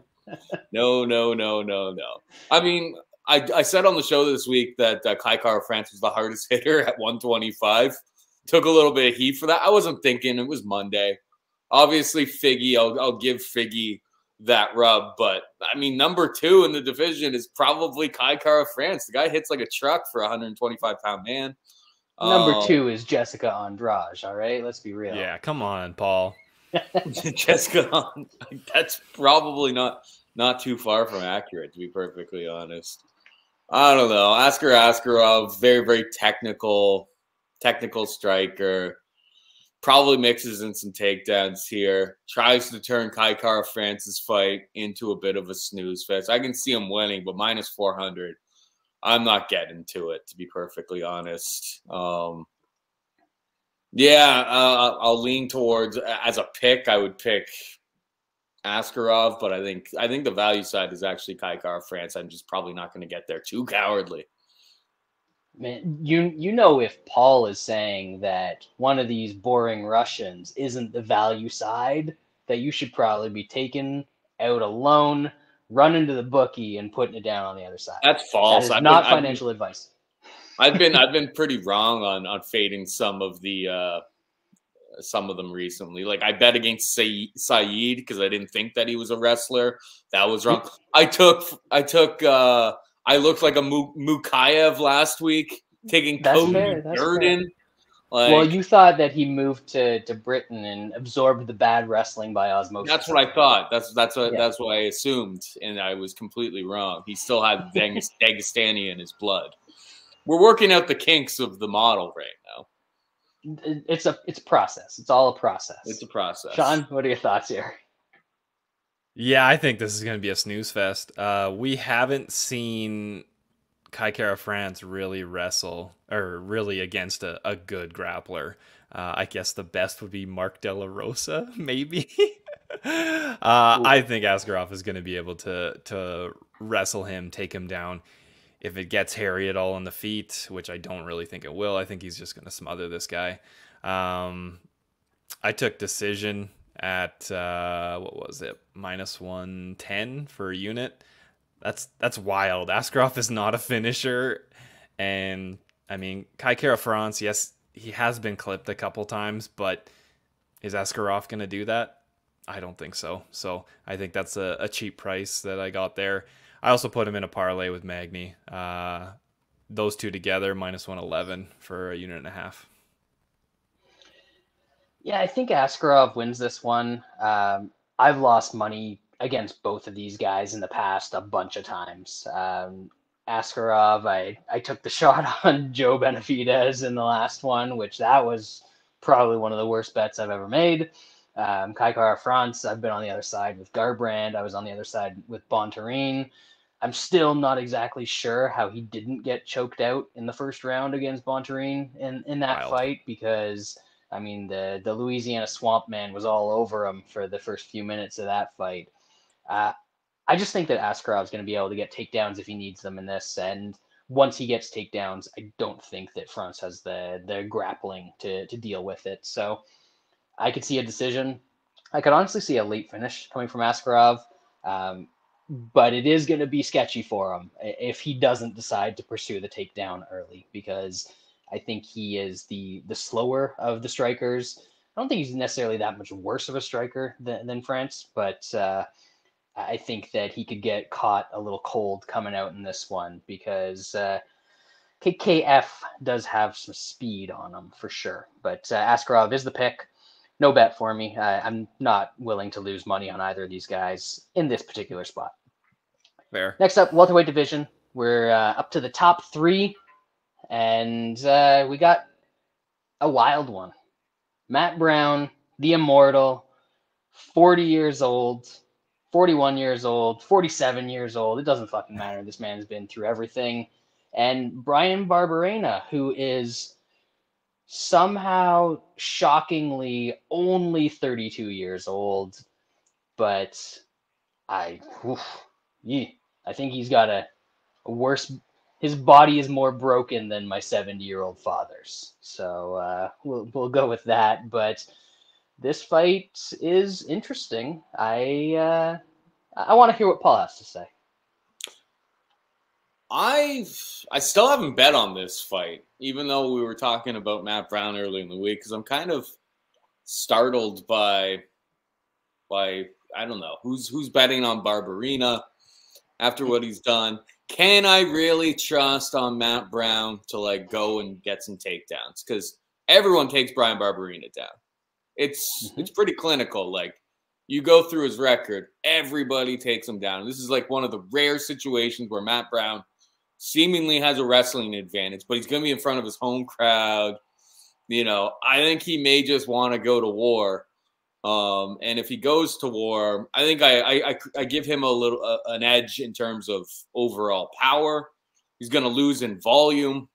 Can he finish Bam Bam? Because Bam Bam is 32 years old. This guy is an old 32 at this point. Like, Matt Brown has died times, and I still think that there's he doesn't feel as completely busted as Brian Barberena, who would, I mean, for our entertainment, Brian Barberena really put it all on the line. But you've seen in a whole bunch of his recent fights, like Jason Witt was rocked him on the feet a little bit, and then got taken down 8 times in that fight.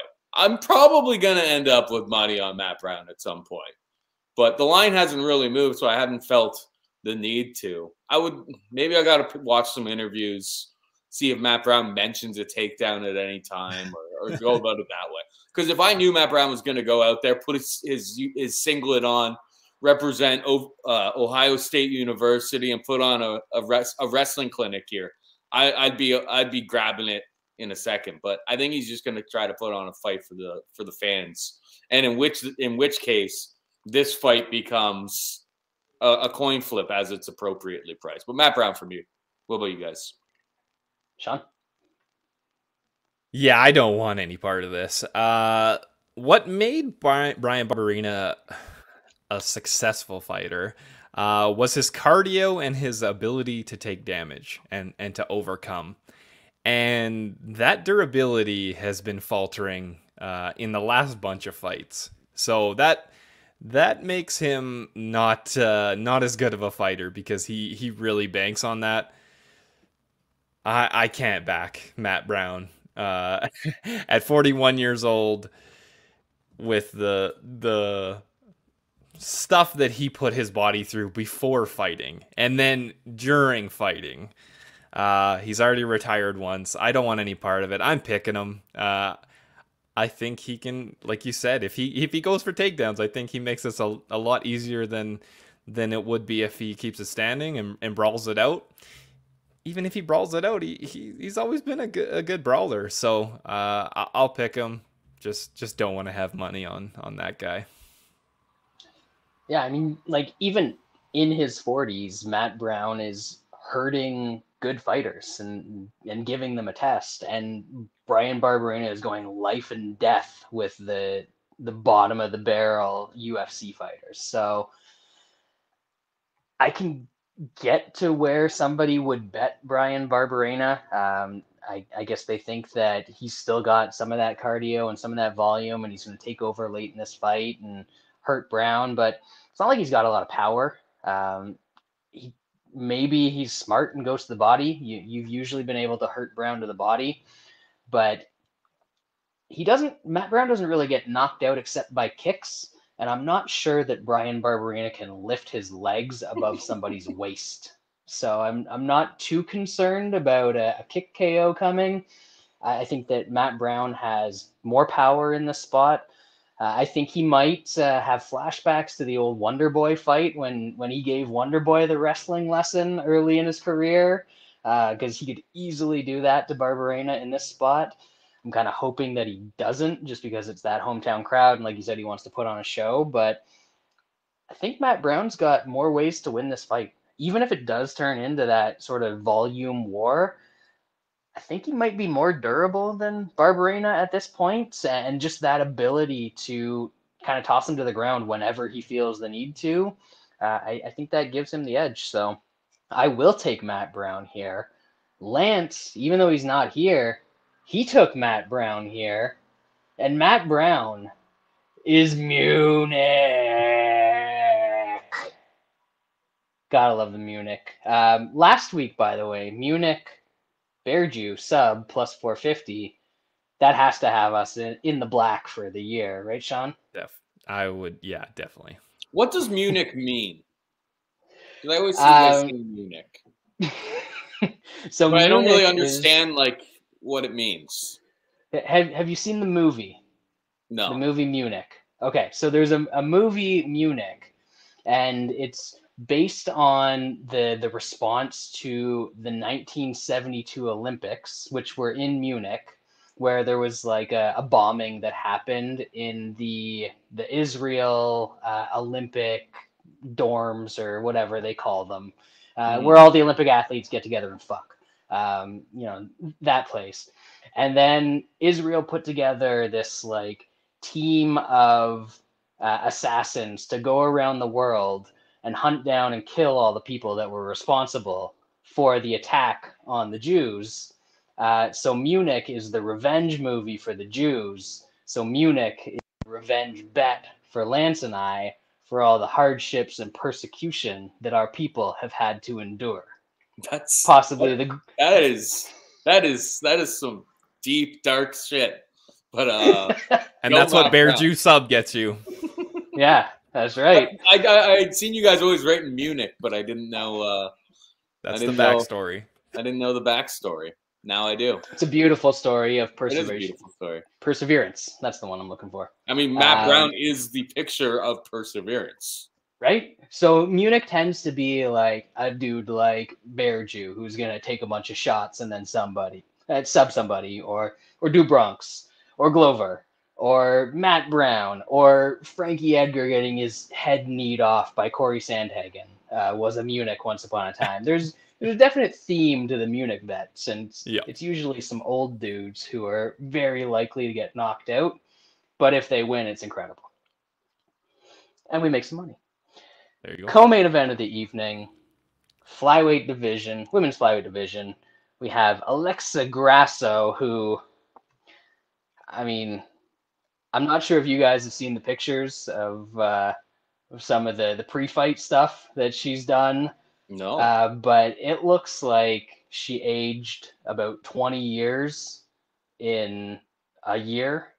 It was looking rough. I don't know if it's the lighting, Really? if it's the weight cut, what's going on, but she's Oh, you muted yourself. You muted yourself. You muted yourself. You muted yourself. How dare you. Hey. Oh. Still can't hear you. You're can you guys hear me? Oh, there we go. There we go. There we okay, go, man. beautiful. Paul, I'll let you take this over while I fix this. I'm scrolling through Twitter trying to find where oh my god, what happened? I mean, I would assume that's got to be a little weight cut. Now. She looks ancient. Right? Yeah.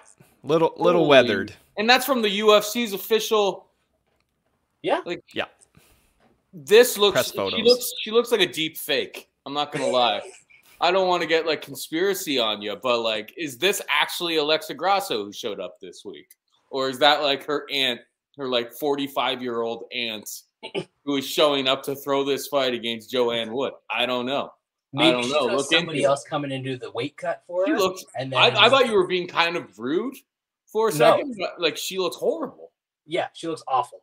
Like that's only like who cleared those photos at the UFC? It's a good question, Paul. You got to think that her manager looks at that. Like I'm looking at an interview of her this week, and she doesn't look nearly as bad. You got to think her manager like looks at those pictures and just like, what the fuck, man? Like, what are you doing posting that? Like, she does look absolutely horrendous Uncle Dana did in not those photos. on those. No, he did not clear those. No, he did not clear those. Yeah, this one's a tricky one because I don't really want to back Joanne Wood. I think she's like over the hill, but she's like 36 years old.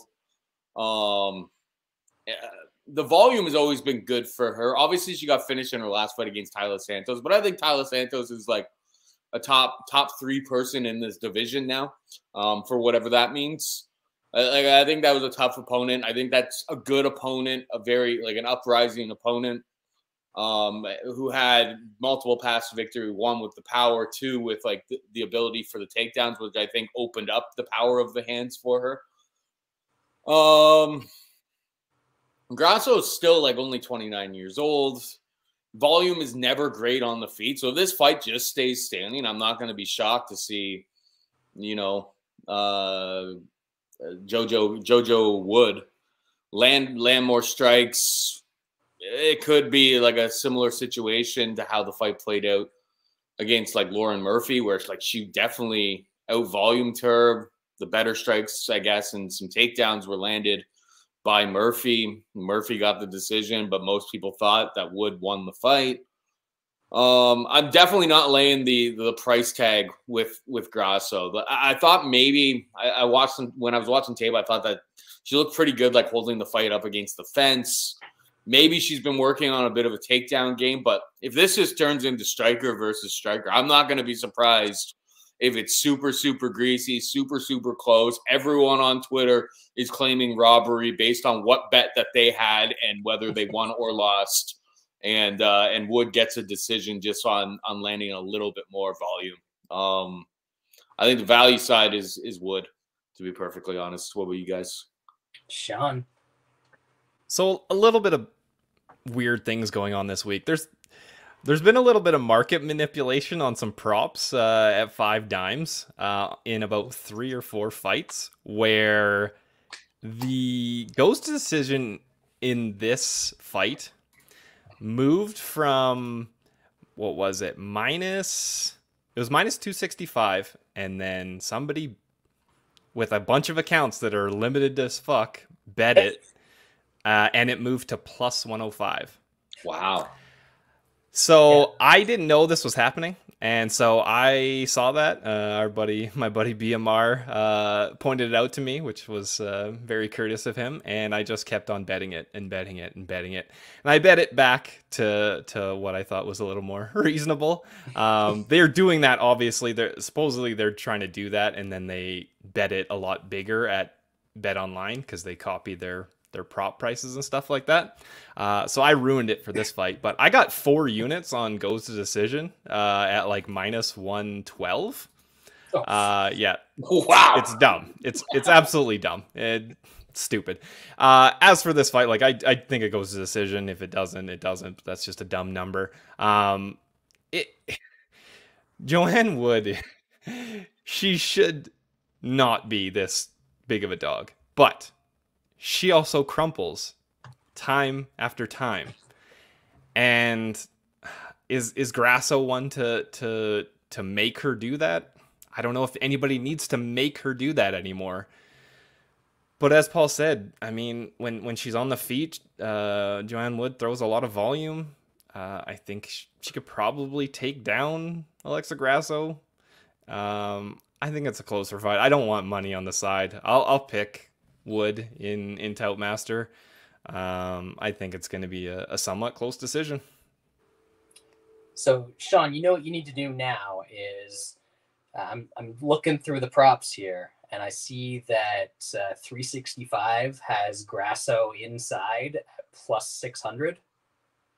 So yeah, nice easy hedge right there. Yeah, that's because I don't think that Redacted Wood is getting the old finish in this one. I would not think so. I don't know what happened in her last fight. I'm not sure if she had another visit to the Schmorshen. Schmorshen clinic? Yeah, you know, it happens sometimes, especially now. She's a married woman, so you never know. But, man, she looked bad. Like, there was not a lot of resistance happening in that fight. I don't think that's going to happen with Grasso. I think your goes the distance bet is pretty safe here. But like Paul said, if this just stays on the feet, if it's a little range striking 15-minute sparring session, the 4th leg of the round robin is Joanne Wood decision plus 450. Oh my goodness. There we go. That would be good for business for you. And I methe goes to decision, market manipulation insider. Sean's got the game on lock here. I just stumbled into these I need people. Maybe I should be using my five dimes limited account and just betting things that are dumb. There you go. That's you gotta market manipulate so they can bet it at other places for much more money. Yeah, no, just let other people market manipulate it so you can bet it where you're limited. Or yep. But yeah, that's I'm for Toutmaster purposes and for that crazy round robin. I'm gonna take all 3 women's MMA dogs and see what happens. That's not the craziest thing I've ever heard. No, absolutely not. Tends to work out over the course of history. Like, we get some really dumb women's MMA prices. Like Agapova versus Dobson is one that really comes to mind. Remember Agapova was like minus 1,200. Pat Mayo doesn't know anything about MMA. He's just like, you guys just seem dumb saying that like this Dobson girl's going to crumble. It's like, he's like, women's MMA, like 7-8 to 1 on an underdog. He never even heard of her. Yep. He came out of that show looking like the MMA genius. So savant. Crazier things have happened. It's worked. There's been a lot of them. A lot of them. And another division where there's been a lot of those is the heavyweight division, which is where our main event is. Curtis Blaydes, Big Dukaukaus, Chris Dukaukaus, wrestler striker. I know they say that Dukaukaus has a black belt. We've never seen it anywhere, even on the regional circuit.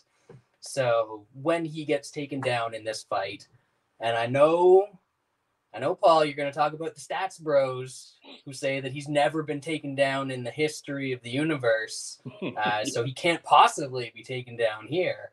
Well, the stats don't lie. But when he gets taken down, what happens? And I think we're going to find out the answer to that question. What do you think it is, Paul? I think size is going to matter. Chris Dukaukaus, Big Dukaukaus, is He's what, a 235-pound heavyweight, and I think Curtis Blaydes is going to be tipping the scales close to the heavyweight limit at 265. He came out at 261 last time, and I think once he gets a hold of him, he should be able to take him to the ground. He is definitely more tentative on the feet. He could 100% get clipped. I took a stale number with him and Fiorot early in the week, but like as the week goes along, it's like Big Dukaukaus could land a hammer, could not send him to the shadow realm. I think Dukaukaus is more of a speed and volume kind of striker who just happens to have taken on lower level competition, finishing Parker Porter, Rodrigo Nascimento, and the corpse of my man Alexei Oleynik. Like finishing those guys in round one is one thing. You gotta land an absolute heater to put Blaydes out, but it has happened many times before. As the price kind of inflates, like how risky do you really want to be? Blaydes' chin is always going to be a liability. I think we have to accept that at this point. But I think once Blaydes gets a hold of him, he's going to be able to ragdoll him. Yeah, the stats bros are in shambles breaking down this. I assume that the line was just going to go the other way. If you can just look at stats and don't have to watch tape, I figured, they just look at the stats. Oh, Doc has never been taken down. He's a better striker than Blaydes.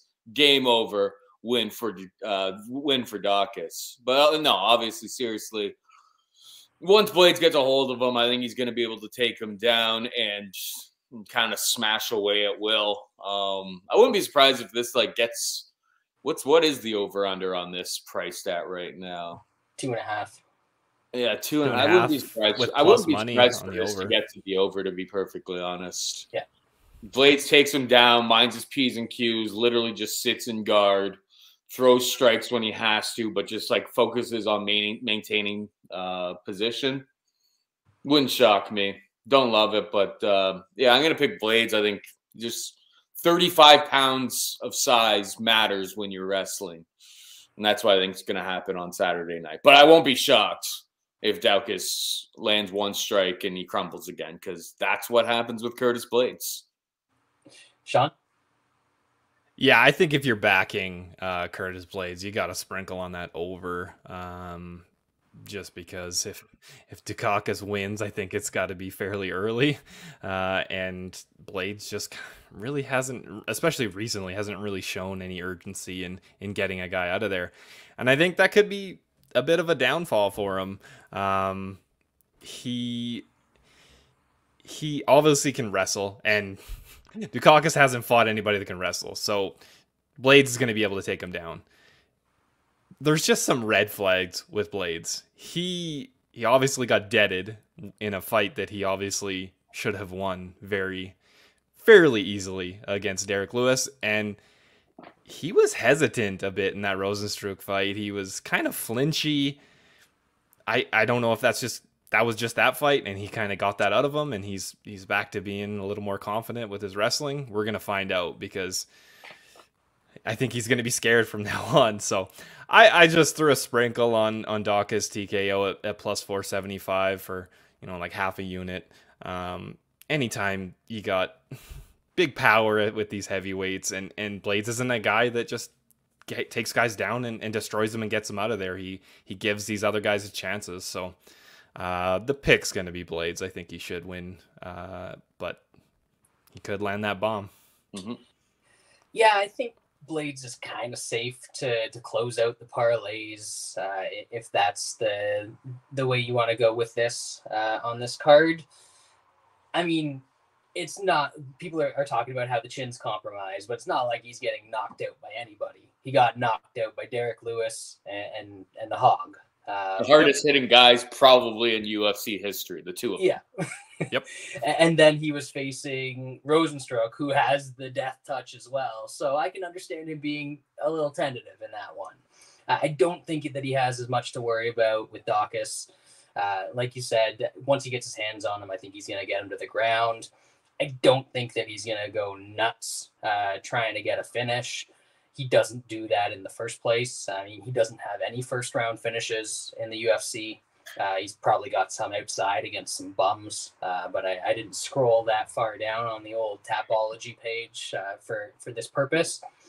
And even when he's losing, his only first-round loss was against the Hog. So I think he can survive a couple shots from Dukaukaus if he has to eat a couple. I think he's going to get this to the ground. If Dukaukaus does have this black belt that we've heard about, I mean, he's a heavyweight. He's not going to sub him from his back, but I think he could prevent himself from taking some damage. So I really kind of like that over angle. I might end up just playing the over 2.5, take that plus money. It's a little extended. Fatty's going to fatty.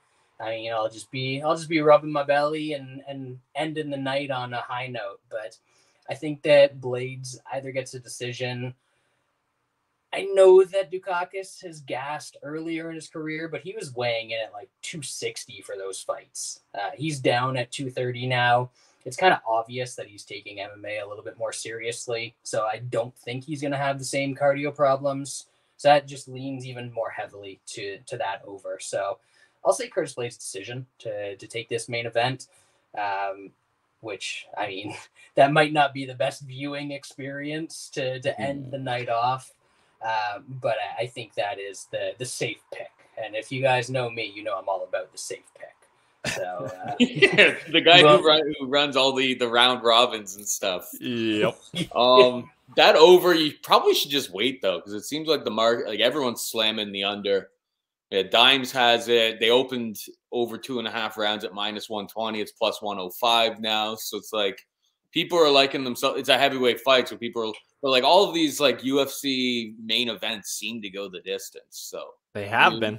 An absurd number of them seem to go the distance. Maybe it's the pressure of like the bright lights, and I don't know. Yeah, I that is a good point. I've got a lacrosse game that I got to go to on Saturday afternoon / evening. So I'll probably get out of that, check the lines, and make my bet on the over at that point, when hopefully it's like plus 130 or something like that. But Paul, actually, Sunday afternoon, you need to head to the Nest. The Halifax Thunderbirds taking on the Buffalo Bandits. First place, second place in the NLL's East Division. It's going to be a good time. There's probably going to be a fight because they're also playing on Saturday. They got a little back-to-back going. And that will be a good introduction to you, for you to Halifax lacrosse. I went to some Toronto Rock games back in the game, back in the day. It's fun. It's a good live sport to go to. It is. I definitely enjoyed it, and the prices for tickets are usually reasonable. I haven't been to a Thunderbirds game, but I hear the ads on the radio all the time. So nice. I should probably Sunday afternoon. I should go check that out. What was the guy he played for Buffalo Bandits for like forever? It was like John Tavares' like uncle, wasn't it? Yeah, he's also John Tavares. Tavares, yep. Buffalo, who's coming. Oh, he's a coach because he was like the legend of the league for forever. Yep. He's the all-time leading scorer in the league. So now that we can be absolutely certain that everybody's tuned out because I started talking about lacrosse, we're going to wrap up the show for the week.